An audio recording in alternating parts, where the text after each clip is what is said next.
සත්‍යතාවය මේ සත්‍යතාවය ඇත්තටම ඔයාලා හඳුනාගත්තා නම් ඔයාලා පුදුමාකාර විදිහට වැඩ කරනවා.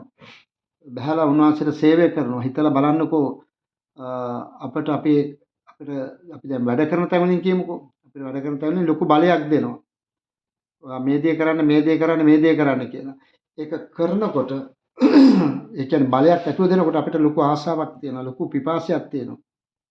මම දැන් මේ වගේ කෙනෙක් නේ කියලා. දැන් අපි අර පාතාල කල්ලි යවන්න ලොකු බලයක් ඇතුව යව්වේ ඕලුගල මහත්මයායි තව කෙනෙකුයි ඉන්දුනීසියාවට නේද? එයාලා ගියේ ඒ බලය ඇතුව. ඒ නිසා තමයි ගිහලා ඉන්ටර්පෝල් පොලිසියට කතා කරලා ජාත්‍යන්තර පොලිසිය වලට කතා කරලා ලොකු ගේමක් දුන්නේ. එතකොට මේ පොළවේ ඒ වගේ දෙයක් තියෙනවා නම් ස්වර්ගයේ දෙයට ඊට වඩා ලොකු බලයක් තියෙනවා. ඒ නිසා තමයි මේ බලය ගැන ඔයාලා හොඳට ඉගෙන ගන්න. අපි ඒ නතර කරපු තැන අපි තව තවත් කතා කළොත් ඉතින් ඒ ටික උන්වහන්සේ කිව්වේ ඒකනේ.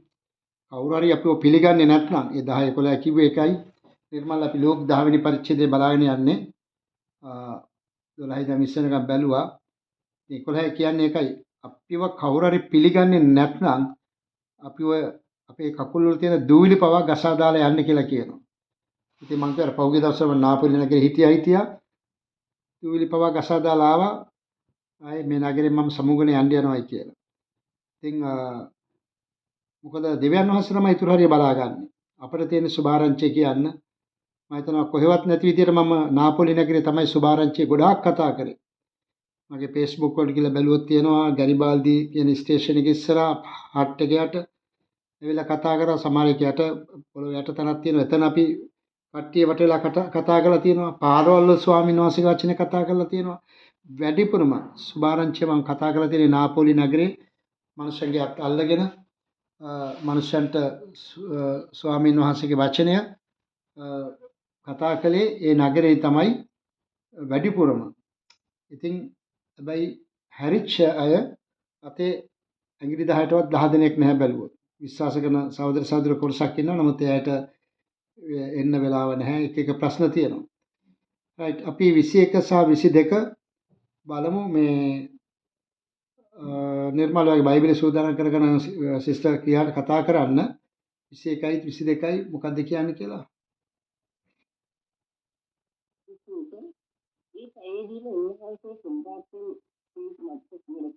හරියට ඇහෙන්නේ සිස්ටර් બ્લોක් වෙලා වගේ එක. කට બ્લોක් වෙලා වගේ නිකන් මට අචන. හරි කතා කරන්න බලන්න. ඒ පැයදීම උන්වහන්සේ සුද්ධාත්මයන් පීඨ මත කියලසේ ස්වර්ගයටත් පොළොවටත් ස්වාමීන් කියන්නෙමි. ඔබ වහන්සේ සත්‍යවන්තයන්ට නුවණැත්තන්ට මේ කාරණා සංගවා බාලයන්ට ඉන්දලතර බැවින් ඔබට ඉස්තිති කරමි. එසේ කියන්නෙමි. මාකීසඳ ඔබගේ කෙනෙක් සිටියේ මාගේ පියාණන් වහන්සේගෙන් කියන්න මට බාර දී තිබේ. මෙතනදී ඊපස්සේ මේක සිතාවසේ ඉස්තිති කරනවා. පියාණන් වහන්සේට සුද්ධාත්මයන් වහන්සේගේ පිටුවන් තුන උන්වහන්සේ කිව්වා ස්වර්ගයටත් පොළොවටත් ස්වාමීන් කියන්නේ. ඒකට උන්වහන්සේ කියනවා ස්වර්ගයටත් පොළොවටත්. හරි සිත්සව කියන්නකෝ ඇහෙන්නේ හරියට. ඔබ වහන්සේ බද රෝසන් ඉන්න පොඩ්ඩක්.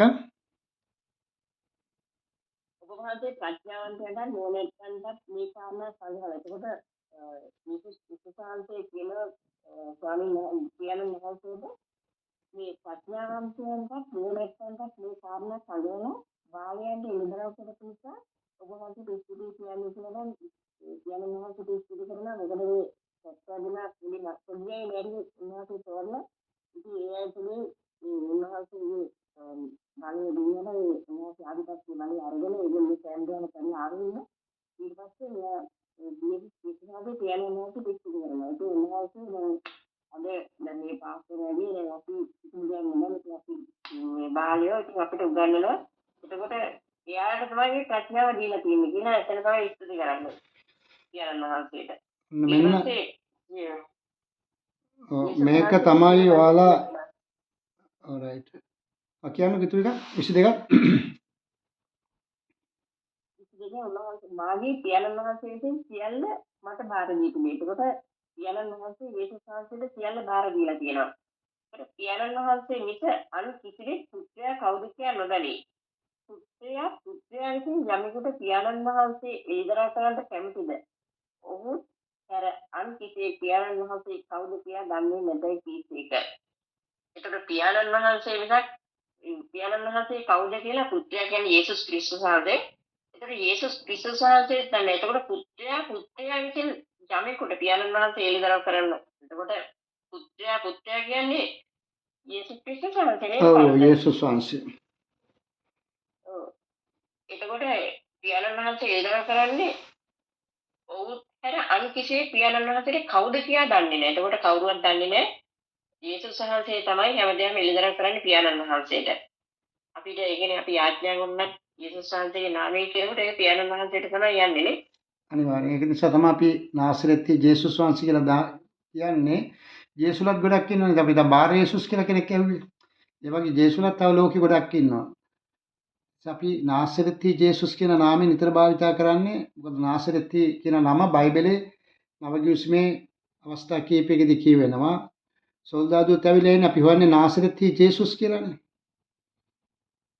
ඒ කියන්නේ මේ කියන්නේ යේසුස් ක්‍රිස්තුස් වහන්සේ අර වෙන කිසිවෙක් පියාණන් වහන්සේ දන්නේ නැහැ කියලා කියන. ඉතින් දන්නේ නැහැ පියාණන් වහන්සේ. අපි දන්නේ යේසුස් වහන්සේ විතරනේ. ඔව්. යාළුවා. රයිට්. එතකොට මේකේ මොකද්ද දැනෙන්නේ හිතෙනවද මේ පාඩම මම හිතනවා මේක කතා කරන්න ගියොත් මට දවසක් විතර කතා කරන්න පුළුවන් තව උදාහරණ අරගෙන.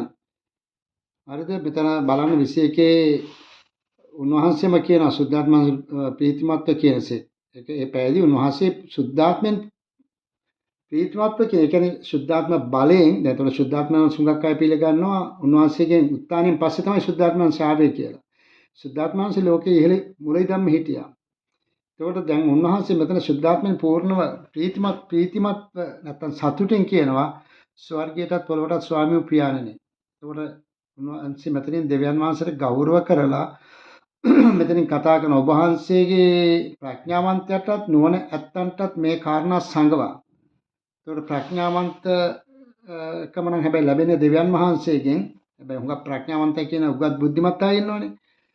එතකොට පූජක වංශයේ හුඟක් දැන් අපි බයිබල් කොලෙජ් ඉඳගෙන අවුරුදු ගාණක් තැන් තැන්වල ගිහිල්ලා සෙමිනාර්ස් කවර් කරලා තමයි මේ තැනට ආවේ. නැතු මෙහෙම එකපාරට මේ දැනුම අපිට ලැබුණේ නැහැ. ඒ අන්තික බයිබලේ රෑදවල් දෙකේ කියවලා ඒක මම කිව්වේ බයිබල් දැන් 12 වෙනි බයිබලේ මම ළඟ තියාගෙන ඉන්නේ කියලා. 12 නෙවෙයි දැන් මේකට 16ක් විතර ඉවරයි. මම මේ ෆෝන් වලට හුරුුන්නේ නැත්නම්. ප්‍රඥාවන්තයන් නුවණැත්තන්ට මේ කාරණා සංගවා. ඒ කියන්නේ අර බුද්ධිමත් පූජකරුන්ගෙන් සංගවලා පුර බාලයෝ කියන්නේ යේසුස් වහන්සේ විතර අලුතෙන් ඇවිල්ලා ඉන්න අය. දැන් ඔයාලා වගේ අය බාලයි. පැහැදිලිද? පරිණත නැහැ. දැන් මම කිව්වා මගේ බයිබලයේ දැනුම සම්බන්ධව මම ලොකු ඒ කියන්නේ මම වයසයි. ඔයාලා තාම දිලිඳුයි. ඒක නැත්තම් ළමා වයසේ. ඒ වගේ.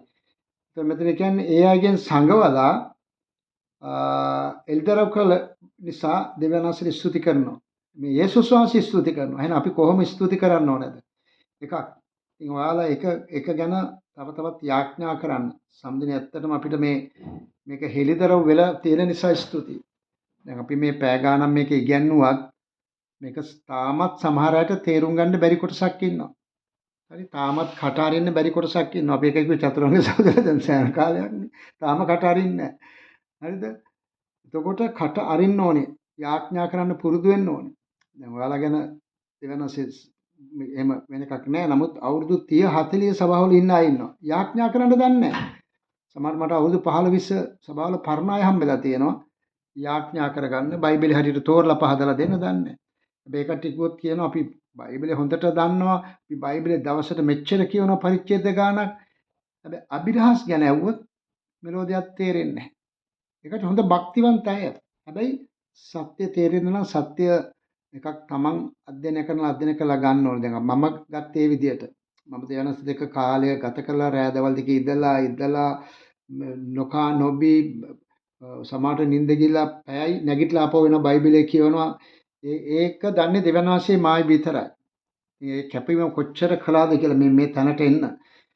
එතකොට ඒක නිසා අපි කැප වුණ නිසා සුද්ධාත්ම වහන්සේ අපිට ආශිර්වාද කළා ප්‍රඥාව දුන්නා. අද ඒක නේද කිසිම නෝට්බුක් එකක් වෙන පොත්පත් මුකුත් නැතුව මේ කතා කරන්නේ. එතකොට 22 බලන්න ගොඩාක් වැදගත් දෙයක්. ඔබගේ කැමැත්තේ මාගේ පියාණන් වහන්සේ විසින් සියල්ල මට බාර දී තිබේ. එතකොට කාටද බාර දීලා තියෙන දෙවියන් වහන්සේ? දෙවියන් වහන්සේ විසින් ජේසුස් ක්‍රිස්තුස් වහන්සේට බාර දීලා තියෙනවා. හරිද?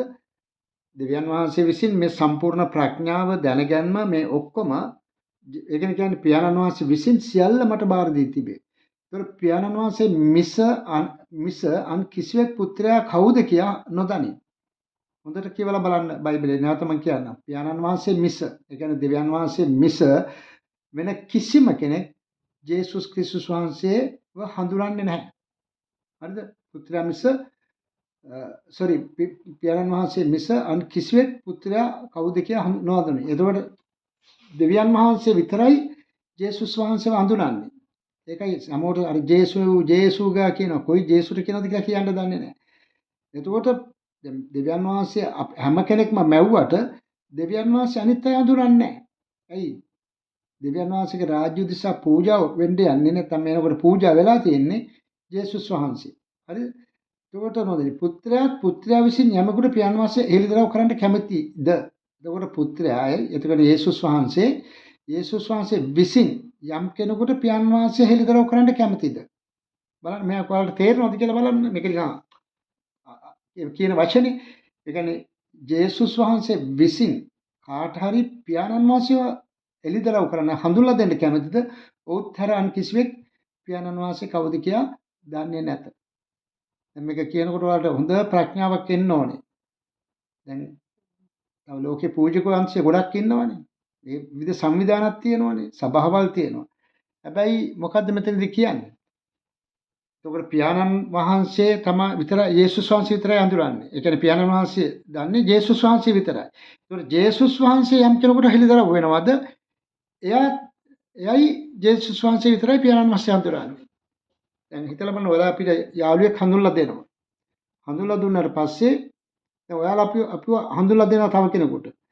එතකොට නමුත් ඒ කට්ටිය අපිව ගණන් ගන්න නැහැ. එහෙම නැත්නම් ඔයා තුලින් මම තව කෙනෙක් හඳුනා ගන්නවා. හරිද? දැන් අපි කොහොමද දැන් අපේ ඇන්ඩ්‍රු කෙනෙක් කෙනා තමයි නිර්මාල්ව හඳුන්ලා දුන්නේ. එතකොට වෙන අය නිර්මාල්ව දන්නේ නැහැ. මම නිර්මාල්ව දන්නවා, ඇන්ඩ්රු නිර්මාල්ව දන්නවා. එච්චරයි. දැන් මේක ගෲප් එකට ආපු නිසා ඔයාලා ඔක්කොම දන්නවා. පැහැදිලි මේ කියන දේ. ඔයාලට පැහැදිලිද මේ කියන දේ? ඒ කියන්නේ එතකොට හිතලා බලන්න ජේසුගේ නාමයෙන් ගොඩක් අය කතා කරනවා. යාඥා කරනවා. හැබැයි ඒ කට්ටිය යන්නේ කවුරු තුලින්ද? එක්ක සාන්තුරෝ තුලින්, මරියා තුලින්. ඒක මෙතන දෙවියන් වහන්සේ මේ යේසුස් වහන්සේ කියන්නේ තිබුණේ මගේ අම්මා තුලින් එන්න, සාන්තුරෝ තුලින් එන්න. සාන්තුරෝ හරි වෙන්න පුළුවන්. අපි කොහොම එයාලා යේසුස් වහන්සේ හඳුනාගත්තායි කියලා. හැබැයි යේසුස් නොදැන ඒ කට්ටිය දෙවියන් වහන්සේට සේවය කරලා තියෙනවා නම් අපි දන්නවනේ කෙලිම රූප නමස්කාරය පිළිකුල්ම කරන දෙයක් නේ. ඒක රූපයක් තියන නමස්කාර කරලා කවුරු හරි දෙවියන් වහන්සේට සේවය කරනවා කියලා කියනවා නම් පූජක කෙනෙක් කියලා කියනවා නම් ඒක පිළිගන්න බෑ. මොකද හේතුව දෙවියන් වහන්සේ එයාව හඳුනන්නේ නැහැ. ජේසුස් ක්‍රිස්තුස් වහන්සේව හඳුනන්නේ නැහැ. ඒක ජේසුස් වහන්සේ හඳුනන්නේ නාසරෙත්හි ජේසුස් ක්‍රිස්තුස් වහන්සේගේ නාමයෙන් කියලා යාඥා කරන අය සහ උන්වහන්සේගේ සේවය කරගෙන යන අය විතරයි. එහෙනම් එකක් නාසරෙත් ජේසුස් වහන්සේගේ නාමයෙන් යාඥා කරන්නත් ඕනේ. දෙවියන් වහන්සේට සේවය කරනයි පිළිගන්නත් ඕනේ. දැන් ජේසුස් වහන්සේට සේවය කරන අවංකව සේවය කරන කෙනෙක් පිළිගත්තාම එයා නිසා ජේසුස් වහන්සේ දකින්න පුළුවන්. ජේසුස් වහන්සේ එතකොට එයාව පියාණන් වහන්සේලා හඳුන්ලා දෙනවා. මතනට තේරෙන්නේ නැති කියලා මේක. හරිද? මේ වගේ ගැඹුරු දෙයක් තමයි මේ යේසුස් වහන්සේ මෙතනදී මේ කතා කරන්නේ. හරිද? එතකොට හිතලා බලන්න නාසරීය ජේසුස් ක්‍රිස්තුස් වහන්සේගේ නාමයෙන් ජේසුස් වහන්සේත් එක්කම සම්බන්ධතා නැති කිසිම කෙනෙක්ගේ යාඥාවල් හෝ කිසිම දෙයක් දෙවියන් වහන්සේ විතර යන්නේ නැහැ. ඒ නිසා තමයි ඔයාලට මේ අභිරහස මේ තෝරලා පහදලා දෙන්නේ. ඔයාලට කෙලින්ම දෙවියන් වහන්සේත් එක්ක කතා කරන්න පුළුවන් මාර්ගය හදලා දෙන්නේ ඒ නිසා. දැන් වෙන තැන්වල මේක වෙන්නේ නැහැනේ ඇත්තටම. එතකොට මිනිස්සු අද හුඟක් අය යන්නේ ජේසුස් වහන්සේ වෙතට නෙවෙයි පූජිකයෝ වෙතට, පාස්ටර්ස්ලා වෙතට. එයාලගෙන් තමයි ගිහලා ආශිර්වාද ඉල්ලන්නේ. එයාලෙන් තමයි සුවය ඉල්ලන්නේ. එයාලෙන් තමයි ආශිර්වාද ඉල්ලන්නේ. එයාලා කියන විදිහට තමයි ඉන්නේ. දැන් අපි කරන්නේ ඔයාලට සම්පූර්ණයෙන්ම දෙවියන් වහන්සේව නැත්නම් ජේසුස් වහන්සේව හඳුන්ලා දෙනවා. අල්ලා ගත්ත අයට ජීවිතය සාර්ථකයි. හරිද? සාර්ථක කියන්නේ ඔක්කොටම වඩා සාර්ථකත්වය මොකද්ද? සදාකාලික රාජ්‍යයට යන්න පුළුවන්කම ලැබෙනවා. ඒක තමයි ලබන්න පුළුවන් ඉහළම ලොකුම වරප්‍රසාදය. මට මෙතන කතා කරන්න ගියොත් තව ගොඩාක් වෙලා යනවා. දරුවෝ ඔයා නිර්මාල් කතා කරන්න 23 24යි.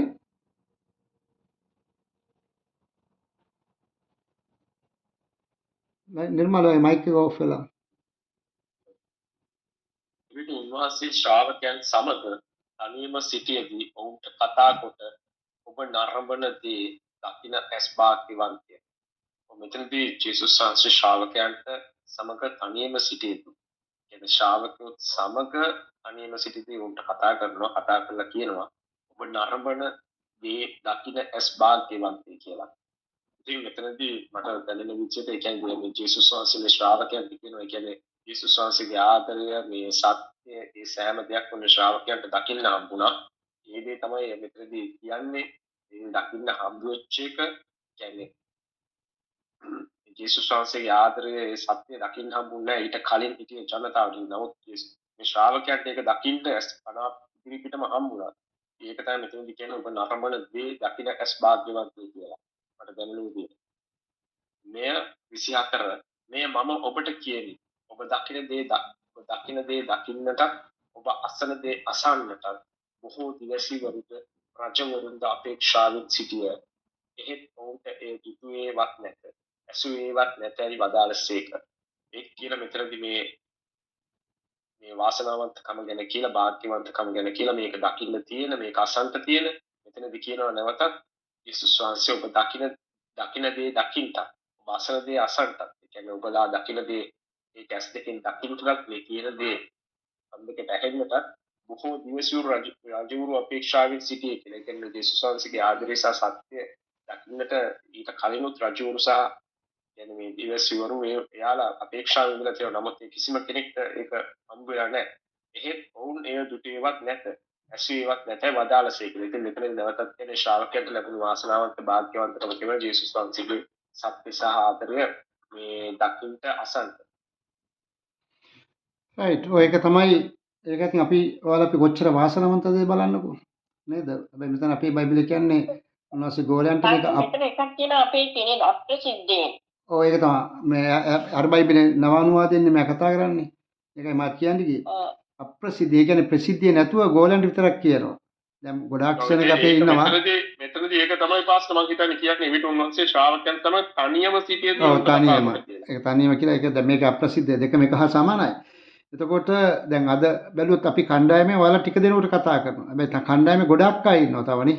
කණ්ඩායමේ ගොඩාක් අය ඉන්නවා. අත වාසනාවක් තියෙන්නේ දැන් අපි මේ දාන රෙකෝඩින් වීඩියෝ එකක් හරිවත් අනිත් අයට යවන්න පුළුවන්කම තියෙනවා. පිළිගන්න කෙනෙක් ඒ තුලින් හරි පිළිගනි. ඉතින් මම දැන් ඊයේ ඉඳන් මේක නැවත YouTube channel එකට දාන්න බලනවා විනාඩි 18 20. ඉතින් අපි කාලය සීමා කර කර නිතර කතා කරන්නේ ඒකයි. එතකොට ඔයාලා අපි කොච්චර වාසනාවන්තද බලන්න. එදා අනාගත වාක්තුරු එලියා යරමියාලා දාවිත්ලා මේ කාලය යේසුස් වහන්සේගේ කාලය බලන්න හරි ආසාවෙන් හිටියා. ඒ කියන්නේ යේසුස් මේ දාවිත් යේසුස් වහන්සේ ගැන අනාවික ප්‍රකාශ කරනවා. හැබැයි දාවිත් යේසුස් වහන්සේව දැක්කේ නැහැ. ඉතින් ඔයාලා අපි පුදුමාකාර වාසනාවන්ත ජනතාවක් ඇදිරිවන්ත කොටසක් උන්වහන්සේගේ දරුවෝ කොටසක්.